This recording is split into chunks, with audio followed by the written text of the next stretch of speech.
I'm Roger Gregg with Crazy Dog Audio Theatre Company, demonstrating various sound effects gadgets. This one is the bowed cymbal. It is a brilliant sound effect. Live and in the studio, even without any kind of post-production on it, it is a fantastic thing. What it is a drum cymbal. This one is a damaged drum cymbal, but it still works fine for this purpose. And it's put on a threaded long bolt that you could get in a DIY shop. Now, very importantly, it's held firm on the stick, or the bolt, by two nuts and some washers on either end. That's very important, that it doesn't rock back and forth. You want it to be held firm, and I'll show you why right now. You take a violin bow that has resin on it, and you just rub it along the edge of the cymbal. You bow the cymbal.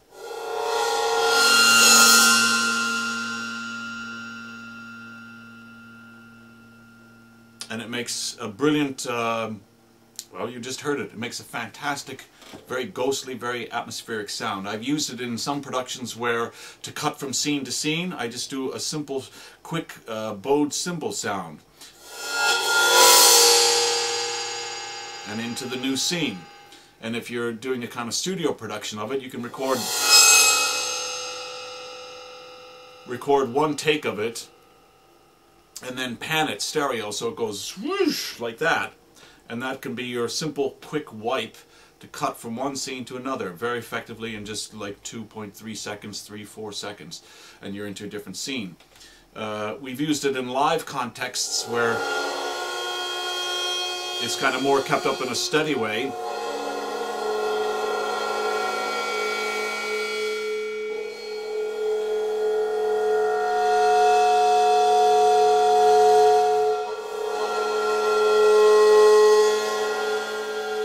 And again, in a steady way, it just produces a very eerie, ghostly, spooky, haunting ambience, which again could be something for like The Silence of the Lambs, a kind of serial killer storyline or something like that. You've heard the sound, it's very evocative. And of course, if you're playing it live, the person, you know, when there's a sudden shock horror moment, it can be suddenly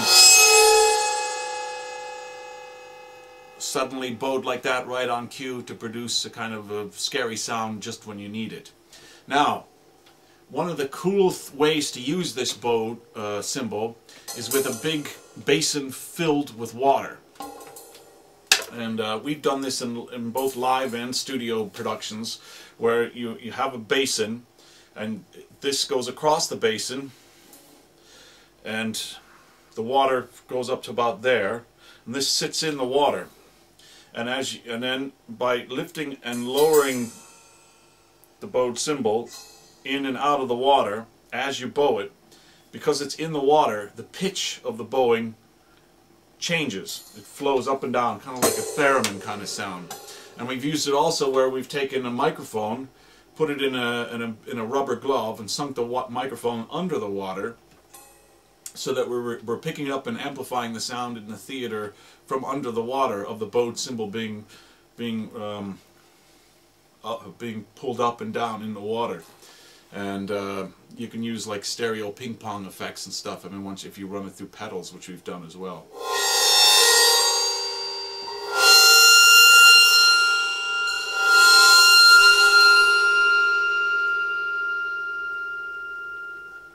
So that's the bowed cymbal. This I just got the week before last in London at the Victoria and Albert Museum. And it is a little robin call. Now, it's the European robin, North Americans, not the big husky North American robin. It's the little English robin, which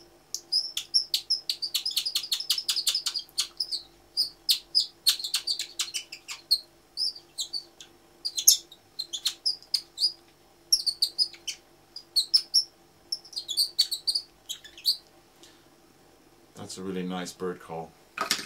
They have a whole series of these. There's about 8 different ones. I picked up this one and another one, a blackbird one, which doesn't have as nice as a effect as this one has, which is very cute. This is a bicycle pump, and it makes that kind of sound, which is very...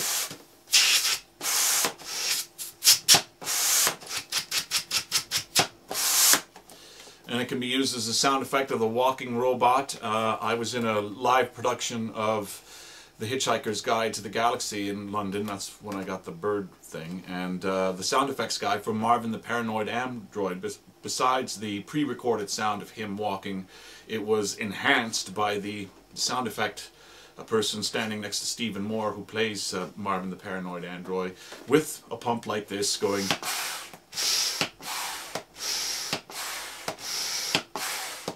And again, by doing it live, if you had the actor doing it, who is the robot and this is walking, they can pitch their performance in time with the walking and put in extra effort noises just when they're pumping extra hard and so on. This is a little kid's toy that someone got me once, and we used it in a musical collage, a kind of satire on performance art, where we got a bunch of different weird sound gadgets and just put them together in a kind of a polyrhythmic collage to build up a kind of layered rhythm thing. And it's just a...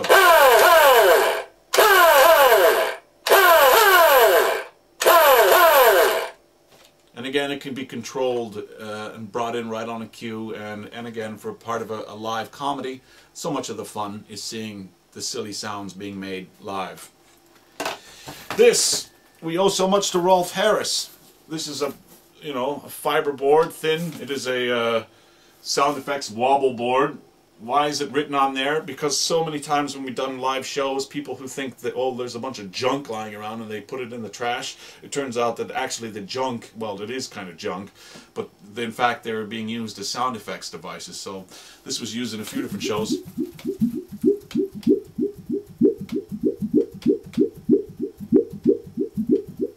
I think we used it as a flying saucer coming into land.